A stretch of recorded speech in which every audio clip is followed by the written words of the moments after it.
Hello, welcome to my channel and welcome to another video all about my life as a stay-at-home mum. If you like what you see today, don't forget to subscribe to see lots more videos just like this one about my life as a stay-at-home mum, including vlogs, hauls and advice.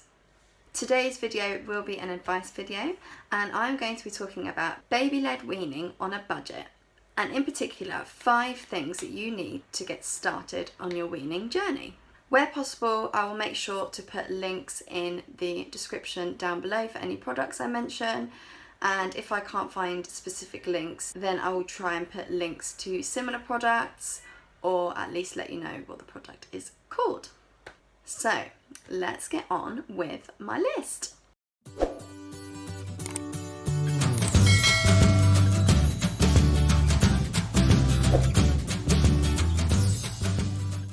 So first of all is a Highchair. Now, we went for a Highchair from Asda.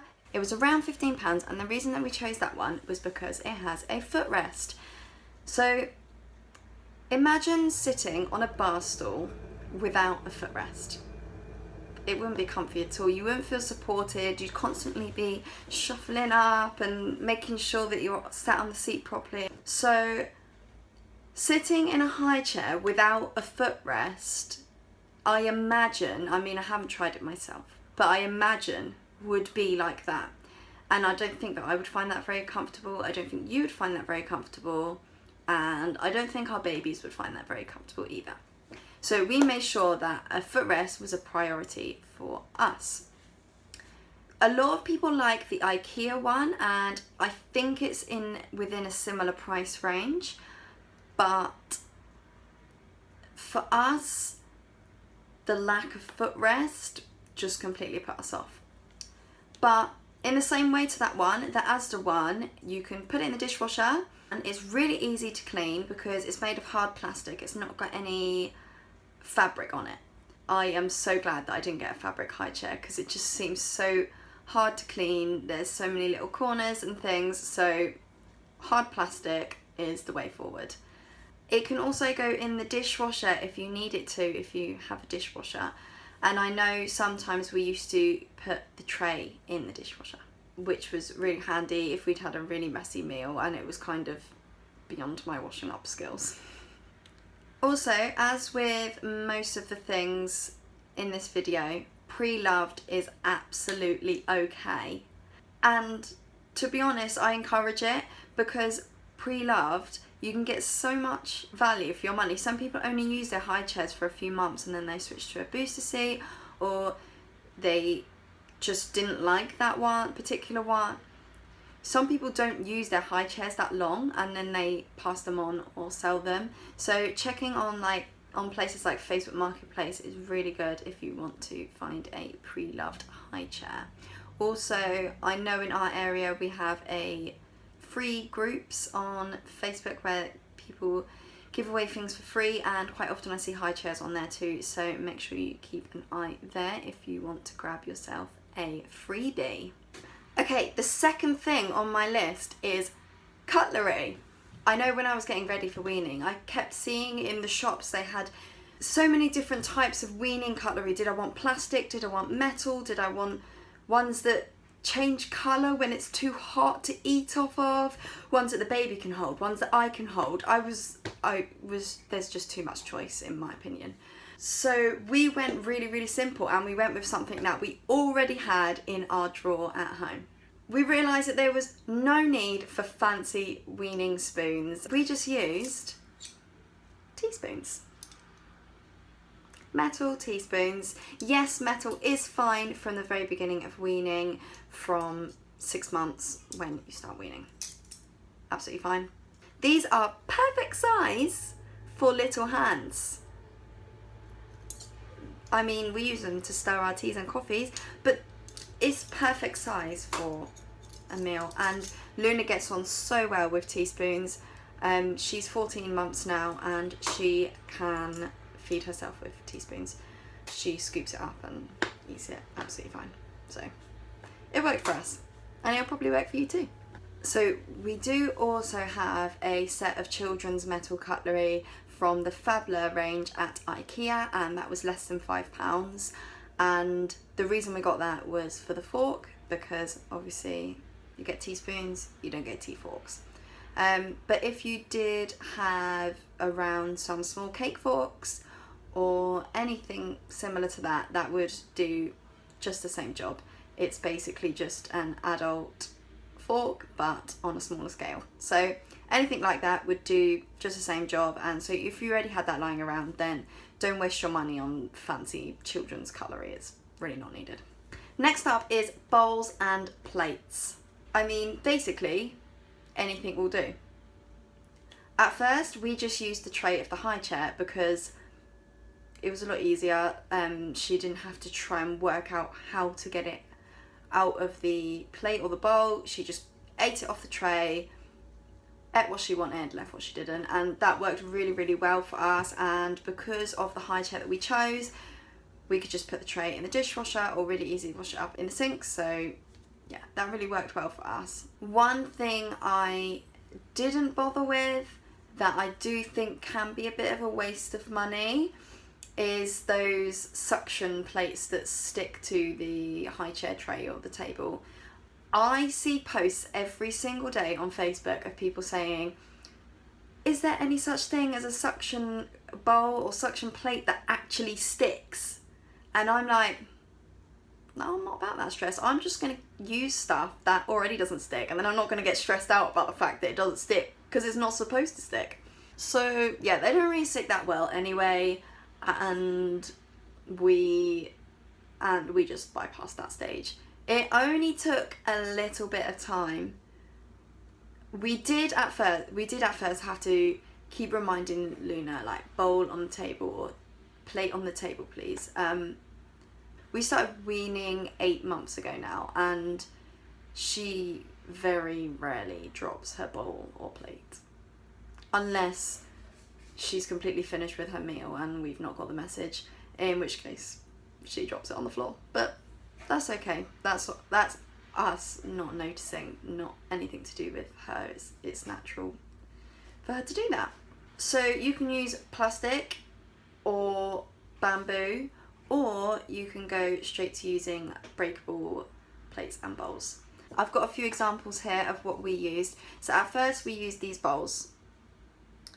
They are from Amazon, and they are made of bamboo. They kind of feel like plastic, but they don't break. These have been thrown around everywhere. They're microwavable, they're dishwasher safe, just what I needed. So yeah, we used that at first, and we really liked using that. Luna found it quite easy. They're quite a nice size, like portion wise, and I liked that bamboo was more sustainable than plastic. Like, if you're really into saving money, then you've probably been into Aldi before, the supermarket.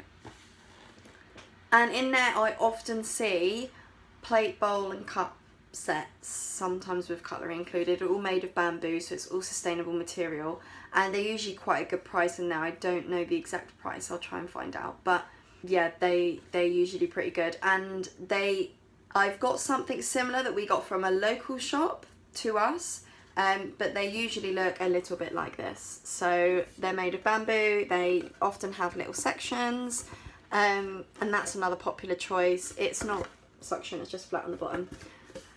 It did take a little while of us saying like plate on the table, but eventually we got there, and it never gets thrown now, so it's good. The next thing on my list is cups. So when you start weaning, you tend to offer water with the meals, and obviously up until this point, your baby will only be used to breast or bottle, or both. So you will be introducing a new thing to them. So health-wise, the best things for oral mouth health and the development of your baby are open cups and straw cups. Personally, I wouldn't recommend 360 cups. I just feel like they don't imitate the action of, like, have you ever tried to drink from your child's 360 cup?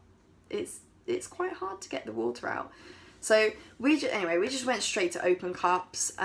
We found that to be the best. Now you can buy cups such as doily cups, which are made for weaning babies, and we did have one of those, and we had one gifted to us as well, and we do really like those. But because I'm talking about being on a budget here, I'm going to mention a product that you probably already have sat at the back of your shelves. Something that you only get out really for special occasions / parties. And that is shot glasses. If you have shot glasses, they are the perfect weaning cup for your baby. Look at the size of it. It's the perfect size to give your baby.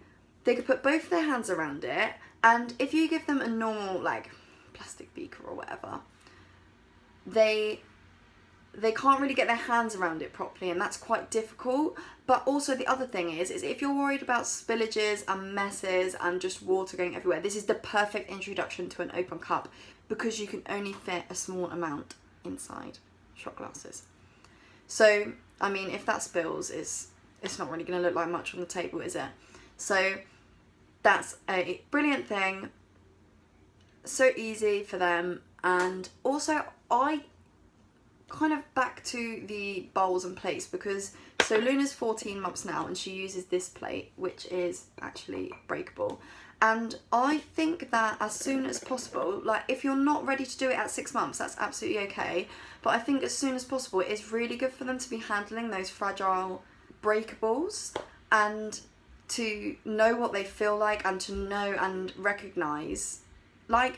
Children aren't stupid. They do recognise that those things are breakable. They might have an accident and they might break stuff sometimes. Luna's 14 months and she's never broken a cup or a plate or a bowl. But she has recently broken our plastic measuring jug. So it just goes to show that anything can break. It doesn't have to be glass to break. And plastic things break too. So yeah, I think it's really important. Breakable plates, breakable glasses, I think they're really good for children in their stage of development and learning. I've also found that if I give Luna a breakable bowl with some snacks in, and then the next day I give her a plastic or bamboo bowl with some snacks in, when she is eating from a breakable bowl, if she drops some of that food, she picks it up and puts it back in the bowl. She's instantly more careful with it, and I've not taught her that, she just knows it. And again, with the plastic or the bamboo, so they're not really breakable items as you would think, she drops stuff on the floor everywhere and she doesn't want to pick it up. She's not interested in going back to it again. It's just on the floor, leaving a mess. And I think that she just knows. She knows that to be more careful with breakable things. So yeah, I think that's a really good thing to introduce quite early on, as early as you are comfortable. And my final thing is the one thing that I think is worth investing a little bit of money with, but with the money that you've saved in not buying plates or bowls, and not buying special weaning spoons and forks, in not buying weaning cups and bottles, and in buying a cheap, affordable, plastic, easy clean Highchair, you've definitely saved enough money to be able to afford this investment. Okay, so this investment is in bibs. And not just any bib, but these bibs are absolutely incredible. We've used them from Luna's first meal. It did take her a little while to get used to wearing them, but it was a whole new experience with, she'd just been put in a Highchair, food put in front of her for the first time. She's wearing this, big thing, and she just, it was overwhelming for her. But she loves it now. And that is from a brand called Bibado. So, it's one of these.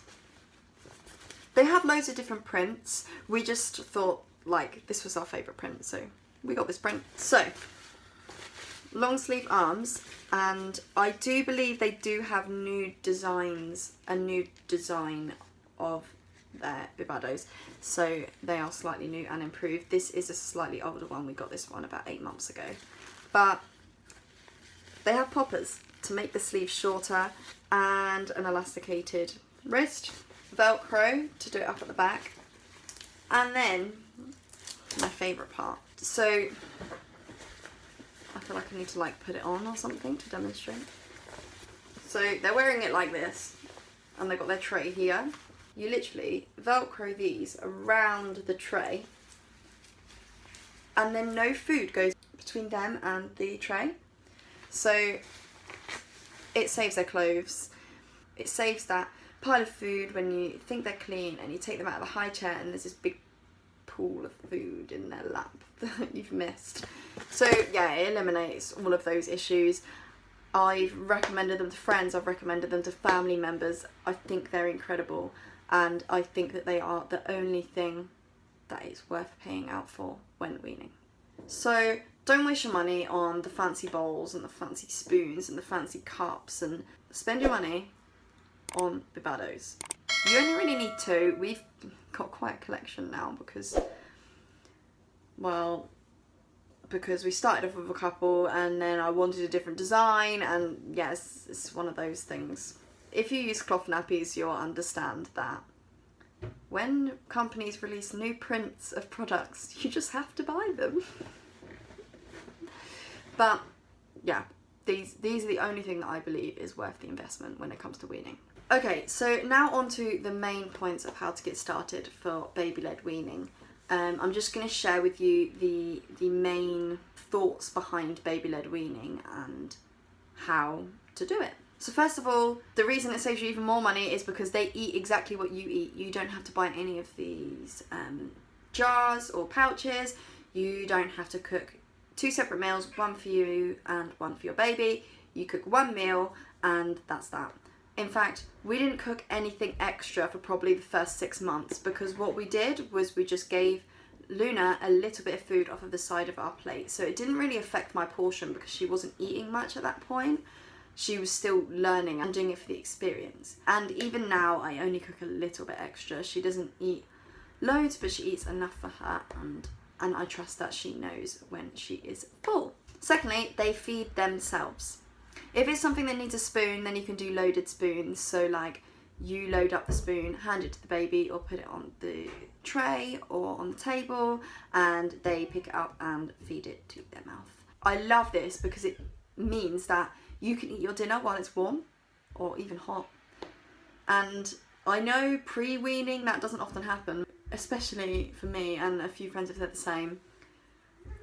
I feel like babies know. When dinner's going on the table, they know, and they always want feeding or cuddles or something, and it always interrupts your meal. So this was a big break when I realised that I could eat my meal hot, she could eat her meal, and we could all sit down and enjoy it as a family together. That just changed my life. Okay, mess is good. Mess is okay. Mess is learning, and mess is development. My top tip for this is use flannels instead of wipes. I mean, we use cloth wipes anyway, and they're really, really good, but we like that flannels are bigger, so you can clean more surface area at a time with them. So yeah, we really, really think that flannels are worth it. And you probably already have some sat in your cupboard that you either use or don't use. Either way, stick them in the washing machine and they're clean again, and you can use them however you were using them before. So they're great. The other thing to remember is that you have got a washing machine. Everything can be washed. I mean, the table can be wiped, the baby can be stuck in the bath, the clothes can go in the washing machine, the bib can go in the washing machine. Don't worry about mess. It's part of the experience and it's part of the learning. The only restriction on what they can eat is choking hazards like whole nuts. They can have them chopped but not whole, and popcorn and things like that, and whole grapes, whole cherry tomatoes, not until they are 5 years old, at least. And then the only other restriction is honey, which they should not have before 12 months. And this is purely due to the fact that it can cause an illness, a really serious illness, so it's just best avoided. The risk massively drops once they hit 1 year old. And I've seen a few debates online before, but no, it's not okay if it's been cooked because the bacteria still exists. So no honey at all, cooked or raw, before 1. Okay, now my favourite rule. Everything in moderation. I see a lot of things about, oh, baby shouldn't have sugar, baby shouldn't have salt, and it is true that they should not have excessive amounts of these things. There are guidelines online for how much they should have every day, or how much is like the limit for every day, but everything in moderation is okay. I mean, everyone does it differently, but if I'm getting a takeaway, Luna's having part of that takeaway. Obviously, I'm mindful of how much salt they put into things, and I also watch her salt intake throughout the day if we are having a takeaway. But if I'm having a bit of cake and Luna wants some, I don't deny her that. She can have cake if she wants cake. I mean, who doesn't want cake? So, yeah, everything in moderation. Look at it, try to look at it over the course of the day rather than the meal. So, like, as long as they've got a relatively balanced diet throughout the day, then a few kind of snack sweet treats here and there is not going to be an issue. Another thing is that it's okay if they don't eat. Luna didn't eat much for quite a while. She's 14 months now and she's just started to eat a little bit more, but definitely before 1 she did not eat much at all. It was mainly about the kind of sensory experience of each meal, learning about how to use her cutlery, and I found that once she learned how to use the cutlery herself, she started eating a lot more, and I feel like that was probably a lot of why she didn't eat before that point. But before 12 months, their main source of nutrition is milk, so it is okay. So it's okay for them to eat less food, and also I find that intake goes up and down depending on how they're feeling, if they're feeling ill, if they're feeling tired, if they're teething, if they're going through a leak. There's lots of reasons why your baby might eat a lot one day and a little another day, and that is absolutely fine. Let them regulate. Babies are really good at regulating their own intake and knowing how much is the right amount for them. So my main point there is trust your child. One thing I will say though, so try not to praise them for eating or for finishing their meal, because if you're constantly going, oh, well done for finishing your plate, or oh, you're not going to eat the rest of that, or oh, one more piece of broccoli and you're done, or whatever, that then makes them want to eat to please you rather than eat because they're hungry, and then they learn to not listen to their hunger cues but to listen to you because they want to please you, and that's not great.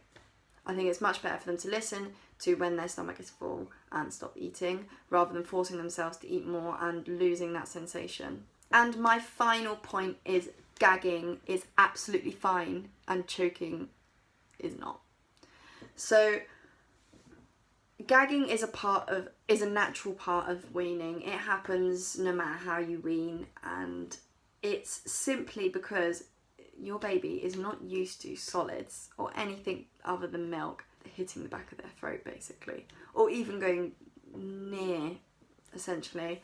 I found before 6 months, Luna would also still gag on her toys, or her hands even, if she was playing and teething or whatever and put her hands in her mouth, that would cause her to gag. And gagging on food is absolutely okay. The main rule is, if their face goes red and they're still making noise, they're gagging, is okay. You can trust them to sort it out themselves.